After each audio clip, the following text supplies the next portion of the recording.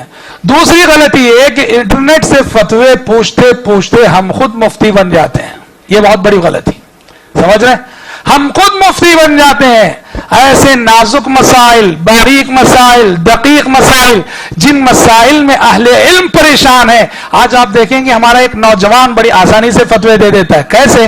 اس کی ایک چھوٹی سی مثال, رؤیت ہلال کا مسئلہ ہے, چاند کا مسئلہ, یہ ایک چاند ہونا چاہیے, کئی چاند ہونے چاہیے. ہاں, رؤیت ہلال کا مسئلہ یہ ایسا مسئلہ ہے کہ اس مسئلے میں دنیا کے جانے مانے علماء بحث کر کے تھک چکے ہیں. ہاں, سعودی عرب نے اس مسئلے پہ دسیوں سیمینار کر لیے, مسلم سائنٹسٹ کو بلا کر, بڑے بڑے علماء کو بلا کر کہ ایک نتیجے تک پہنچا جائے. ایک رزلٹ اور ایک نتیجے تک وہ علماء نہیں پہنچ سکے. رؤیت ہلال کا مسئلہ ایسا مسئلہ ہے جس میں دنیا کے کبار علماء جو ہے پریشان ہے. لیکن آپ دیکھیں گے جیسے ہی رمضان آیا ہمارا ہر نوجوان فتویٰ دیتا نظر آتا ہے. ہر نوجوان اپنے اپنے نقطۂ نظر سے فتویٰ دیتا ہوا, بحث کرتا ہوا, جبکہ عربی کی ایک عبارت ڈھنگ سے پڑھنا نہیں معلوم, عربی زبان نہیں معلوم. حضرات, فتویٰ کوئی کھلواڑ نہیں. فتویٰ دینا اتنی بڑی جسارت ہے کہ سب سے پہلا مفتی خود اللہ تعالیٰ ہے. وَيَسْتَفْتُونَكَ فِي النِّسَاءِ قُلِ اللَّهُ يُفْتِيكُمْ فِيهِنَّ. اے پیغمبر, یہ لوگ آپ سے عورتوں کے سلسلے میں پوچھتے ہیں, بتا دیجئے کہ اللہ تمہیں فتویٰ دے رہا ہے. اہل علم نے کہا کہ اللہ نے اپنے آپ کو مفتی قرار دیا کہ اللہ تمہیں فتویٰ دے رہا ہے. تو اس کا مطلب یہ ہے کہ فتویٰ دینے کا منصب بہت نازک منصب ہے. ہر کس و ناکس فتویٰ نہیں دے سکتا.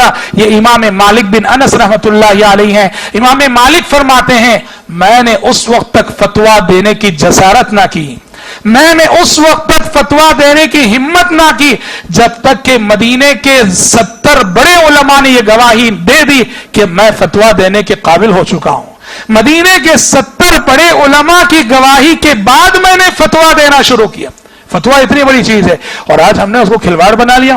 اور یاد رکھیے, بغیر علم کے بولنا, بغیر علم کے فتویٰ دینا, یہ انسان کو جہنم تک لے جانے والا عمل ہے. علامہ ابن قیم رحمۃ اللہ علیہ فرماتے ہیں, طائفتان من الناس قامتا علی شفیر جہنم القاضون والمفتون.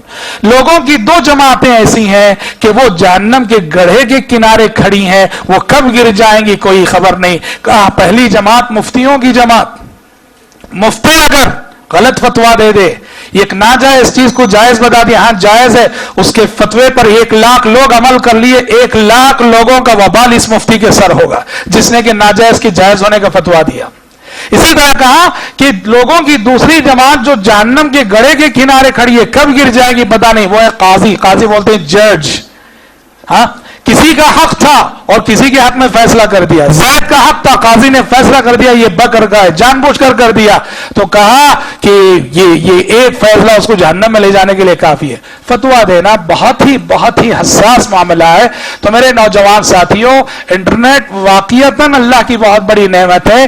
شرط یہ ہے کہ اس کا صحیح استعمال ہو, اس کا صحیح استعمال ہو. انٹرنیٹ پہ پڑھو آپ, علم حاصل کرو آپ, مگر جو کچھ آپ نیٹ پہ پڑھ رہے ہیں علماء سے رجوع کر کے آپ اپنی معلومات کو صحیح کر لو کہ ہم کہاں تک صحیح سمجھے ہیں, کہاں تک بات کو ہم ہضم کر پائے ہیں. علماء کی رہنمائی سے کبھی امت بے نیاز نہیں ہو سکتی, اور جب علماء سے امت بے نیاز ہو جائے تو سمجھیے کہ وہاں فتنوں کا ایک ایسا لامتناہی سلسلہ شروع ہوگا جس کا سد باب کرنا کسی کے بس میں نہ ہوگا. دعا ہے رب العالمین سے اللہ تعالیٰ کہنے والے کو, سننے والوں کو کہنے اور سننے سے زیادہ عمل کرنے کی توفیق عطا فرمائے. آمین. وآخر دعوانا